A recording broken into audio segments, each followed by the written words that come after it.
दोस्तों, brain power channel में एक बार फिर से आप लोगों का बहुत बहुत स्वागत है। दोस्तों, मैं रोज जीके का इम्पोर्टेंट सवाल लेकर आप लोगों के बीच आते रहता हूं, ताकि आप लोग किसी भी प्रकार के एग्जामों को फाइट कर सके। तो चलिए दोस्तों, शुरू करते हैं। मेरा प्रथम सवाल है, देश की सशस्त्र सेनाओं का सर्वोच्च कमांडर इन चीफ कौन होता है? इसका जवाब देने के लिए आप लोगों के पास चार ऑप्शन है। ऑप्शन ए है रक्षा मंत्री, ऑप्शन बी है प्रधानमंत्री, ऑप्शन सी है राष्ट्रपति और ऑप्शन डी है उपराष्ट्रपति।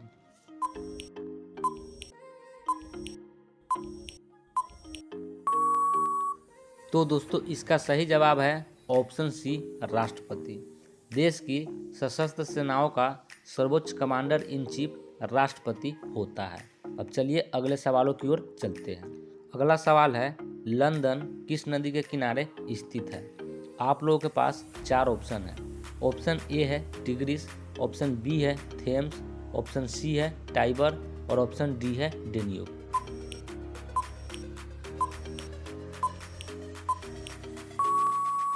तो दोस्तों, इसका सही जवाब है ऑप्शन बी थेम्स।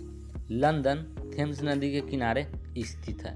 अब चलिए अगले सवालों की ओर चलते हैं। अगला सवाल है, विश्व में उत्पन्न होने वाली खाद्य फसलों का लगभग कितना प्रतिशत भाग मैदानों में उपजाया जाता है? ऑप्शन ए है 65%, ऑप्शन बी है 70%, ऑप्शन सी है 85% और ऑप्शन डी है 95%।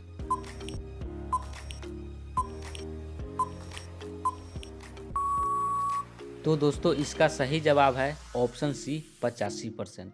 विश्व में उत्पन्न होने वाली खाद्य फसलों का लगभग 85% भाग मैदानों में उपजाया जाता है। अब चलिए अगले सवालों की ओर चलते हैं। अगला सवाल है, ज्वालामुखी उद्गम के समय निकलने वाली गैसों में जलवाष्प की मात्रा कितनी होती है? आप लोगों के पास चार ऑप्शन हैं। ऑप्शन ए है 40 से 50%, ऑप्शन बी है 50 से 60%, ऑप्शन सी है 60 से 70% और ऑप्शन डी है 80 से 90%।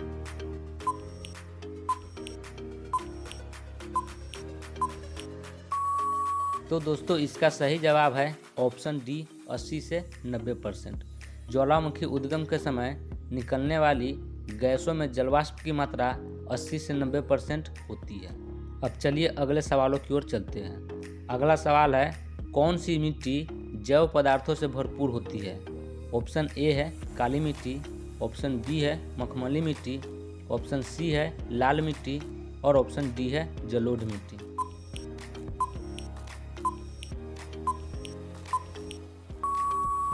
तो दोस्तों, इसका सही जवाब है ऑप्शन ए काली मिट्टी। काली मिट्टी जैव पदार्थों से भरपूर होती है। अब चलिए अगले सवालों की ओर चलते हैं। अगला सवाल है, तमिलनाडु के 2/3 क्षेत्र पर किस मिट्टी का विस्तार पाया जाता है?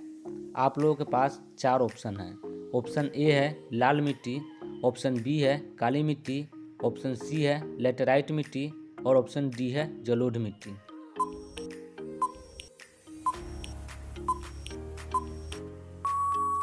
तो दोस्तों, इसका सही जवाब है ऑप्शन ए लाल मिट्टी। तमिलनाडु के 2/3 क्षेत्र पर लाल मिट्टी का विस्तार पाया जाता है। अब चलिए अगले सवालों की ओर चलते हैं। अगला सवाल है, कोरोमंडल समुद्री तट किस राज्य में अवस्थित है? आप लोगों के पास चार ऑप्शन हैं। ऑप्शन ए है केरल, ऑप्शन बी है महाराष्ट्र, ऑप्शन सी है तमिलनाडु और ऑप्शन डी है गुजरात।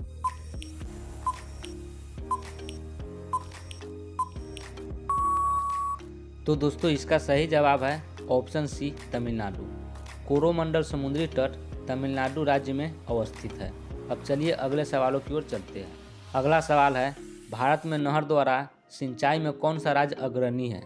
आप लोगों के पास चार ऑप्शन हैं। ऑप्शन ए है पंजाब, ऑप्शन बी है हरियाणा, ऑप्शन सी है राजस्थान और ऑप्शन डी है उत्तर प्रदेश।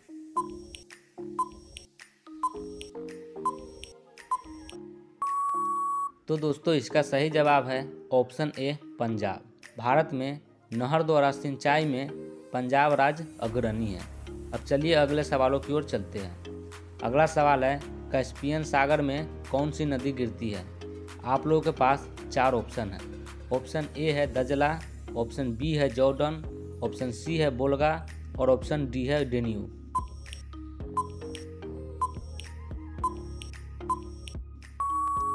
तो दोस्तों इसका सही जवाब है ऑप्शन सी वोल्गा। कैस्पियन सागर में वोल्गा नदी गिरती है।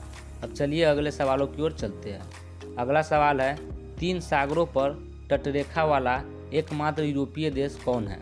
आप लोगों के पास 4 ऑप्शन हैं। ऑप्शन ए है पुर्तगाल, ऑप्शन बी है बेल्जियम, ऑप्शन सी है स्पेन और ऑप्शन डी है फ्रांस।